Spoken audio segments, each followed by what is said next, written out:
namni diqaalaa keessi guddisu hin jiru dhaggeeffadhu. Ina mani waan takkaati. Ina mani hin jedhin nama na dhaggeeffadhu iji gamna dura boosedhani mucaan keetii amma guddifadhu yoo feete baasii darbee.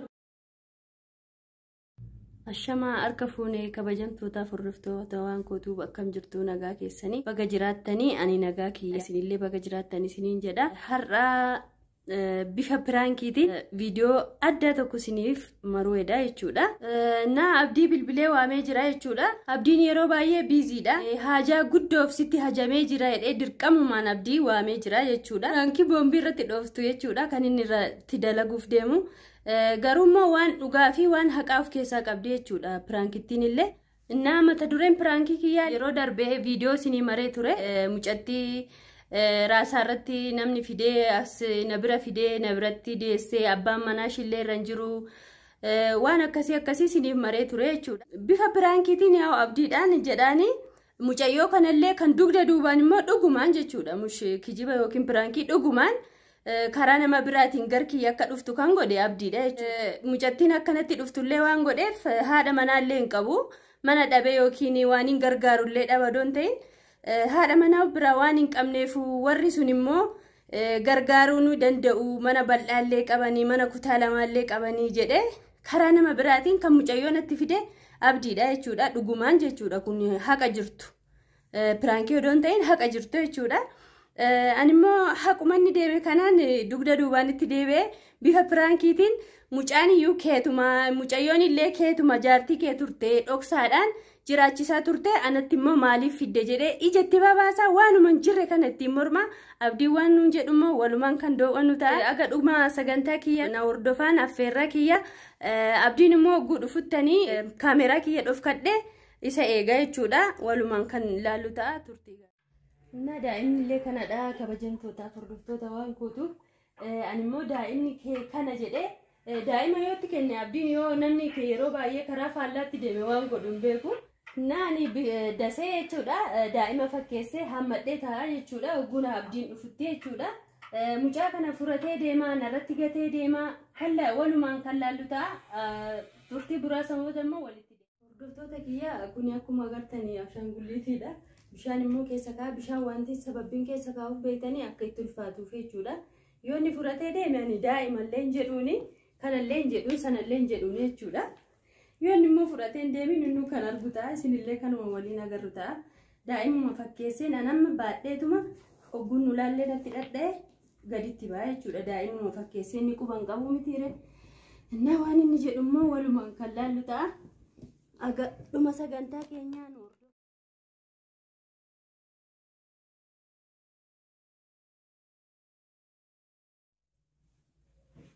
السلام عليكم. وعليكم السلام. كم تعال؟ نجا أسكر. طيب. الحمد لله. ما نجوم. نجا ما تجرى لنا نجوم فانو براتي نجا جنا عليه ما لقى نجا فتاري. ما تعال. ما ل يساوي لطم. ما نفساوي لا أكنا من بينين قرتين كام. ما هو تسببني كي كانت تسبب تفيدة كان قوتو أما اللي منك يللي ديجا جرو أنا اللي ركيسا جرو. Sababa keeti abdiyaanii wajjin nyaannee wajjin dhugnee akkas nu goota jedhee maa yaadeen beekuu yooni dhugaa. Maal isin godhu dhufee beekanaan? Maal dhufee beekaa sila maarree hojii kee beektaafuu baqattee har'aa dirqamaan dhufte maarree dhuguma dhufte maal beektu? Maal dirqamaan dhufee hojiidha biizii qaadhaan.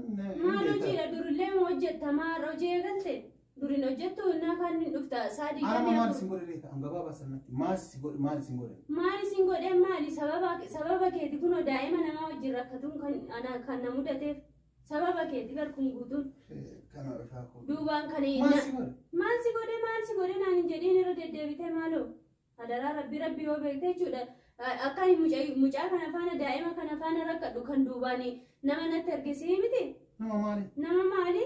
Isuma beektuu nan gaafatiin kaa. Nama maali? Amma balaan jiru dhugaa wanna taasaa. Maaltu siin galle haadha daa'ima kanaa gaafa ulfa ishiin jirtu kan natti ergee ija zuuriidhaan natti ergisii miti. Siidha jedhan. Kun amma ni subiirra mucayyoon daa'ima natti gattee deemte an daa'ima nama qabadhee taa kiyya guddisa moo kan hambaa guddisa abdii maasitti balleesse garuu ati maal beekte sila waa'ee daa'ima guddisu waa'ee maalii maa hundayyuu hin beektati laaxxee akka feete jiraataa jirta bar. La ammaan godhee ana maal aartee maal sitti naarre maalumaaf gaafuma jalqabaa natti ergite kuni guutuun kan manni kiyyallee akkana jeeqamaa jiru sababii keeti dalagaa kiyyarraallee kan hafaa jiru sababii keeti. Amma ta'e kanuma kana taate jedhinatti. Keef kana taate maalatti argitee siin jedha bar duruma.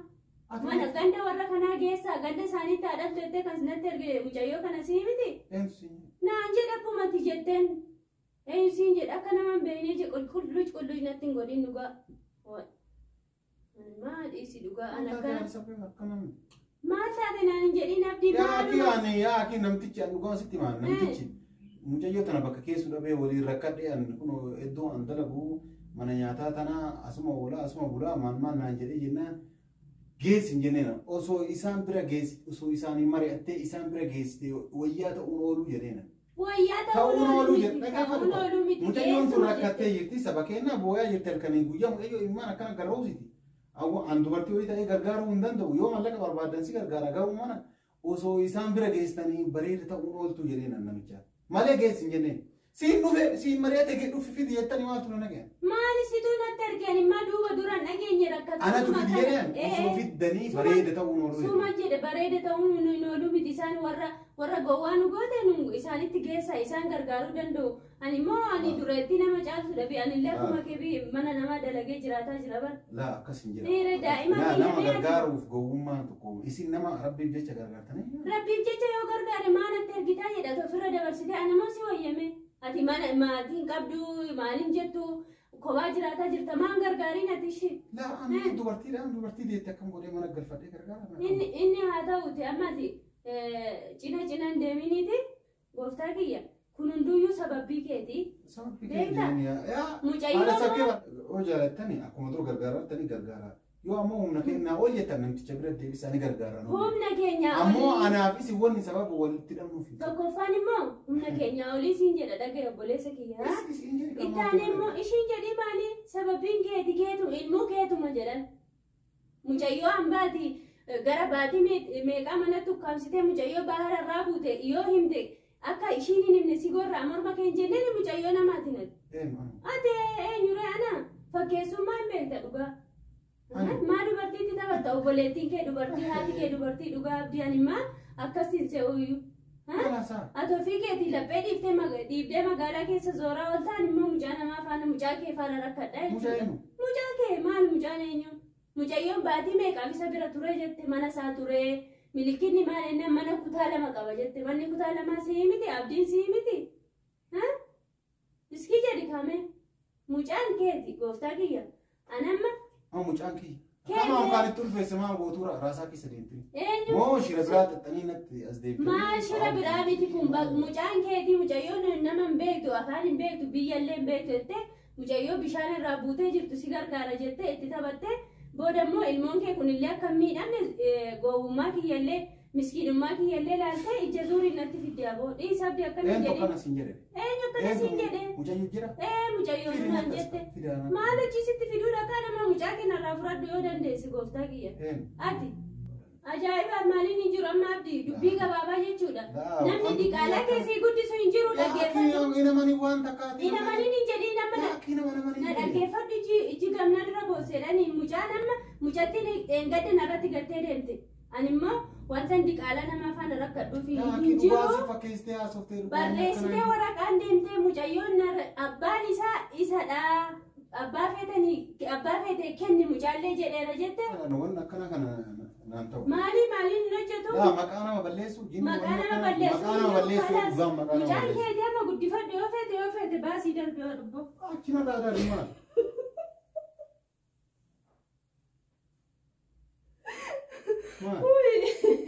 Uy, abdi. Kun mucaa miti dasee bishaan yaabo. Ittaan semmoo ilaalachi ilaali abdi. Dhugumatti haramu wallaan. Odoo mucaan baata isa akkasuma darbita yaabo. Garuu eebbi guddaa. Maal eebbidha piraangii bara. Piraangiidha kun kalaas rakkoon qabu. Kalaas viidiyochi daleeggannaa godha. Maal fiidesii godhaa? Yoo jaaladhe gadhiistaa mire. Yoo ati jaaladhe. Yoo jaaladhe gadhiistaa mire. Yoo ati jaaladhe. Waan gaarii jalatti si kolfisiisaa. Tayyee mucaan baadoo ta'eeyo. Mucaan baadoo ta'eeyo. Laa.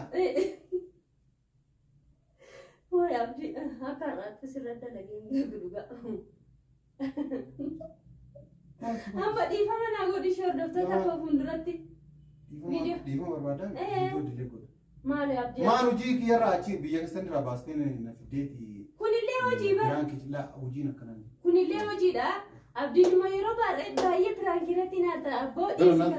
As deebi abdii tasa viidiyoo kan jedhu yoo ammoo kabajan qaba.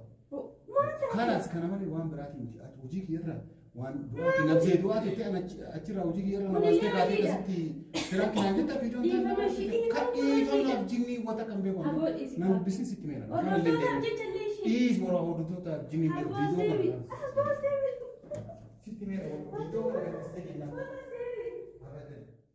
kabajamtoota hordoftoota keenya amma abdii bilbilaanii dhiifama gaafadhee jira. Akkuma beekamu nattaaree ba'uusaa immoo isinillee quba qabdu garuu dhiifama naaf godhee viidiyoo kanallee gadhiifadhee jira. Isinis yoo sin mufachiise dhiifama naaf